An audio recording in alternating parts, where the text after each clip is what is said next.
Is every offspring a slightly new species? How does this work?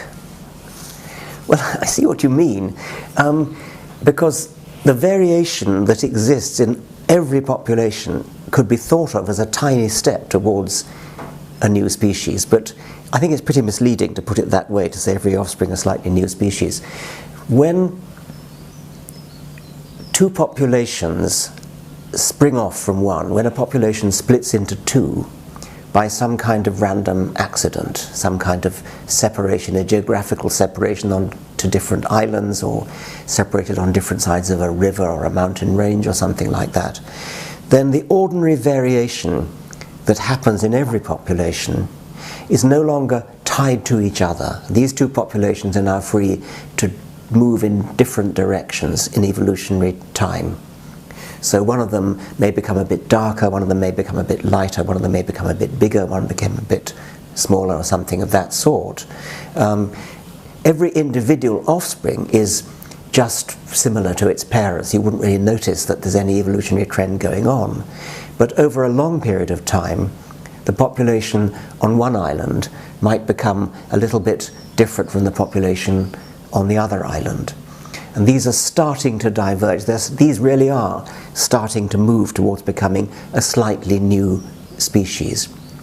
They only become a truly new species when they've become so far apart, when they diverge so far apart, that if they ever do meet, they can't interbreed.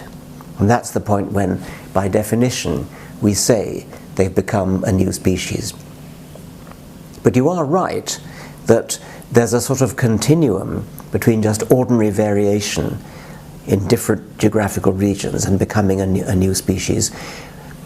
But of all the different taxonomic categories, the species is rather unique in that it's the only one where we actually do have a proper objective criterion for saying, now it's happened, now a new species has been born. And the new species has been born at the moment when the new species, or the species on this island, is no longer capable of interbreeding with the species on that island.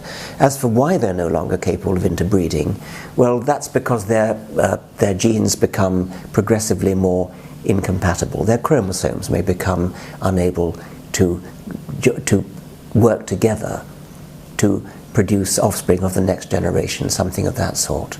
Mules, as you know, are a hybrid between donkeys and horses, and a mule is a perfectly functioning organism, but the donkey chromosomes and the horse chromosomes are not capable of coming together to work together to produce the offspring of the next generation. So that the mule, although it's a perfectly functional organism, cannot produce offspring of its own.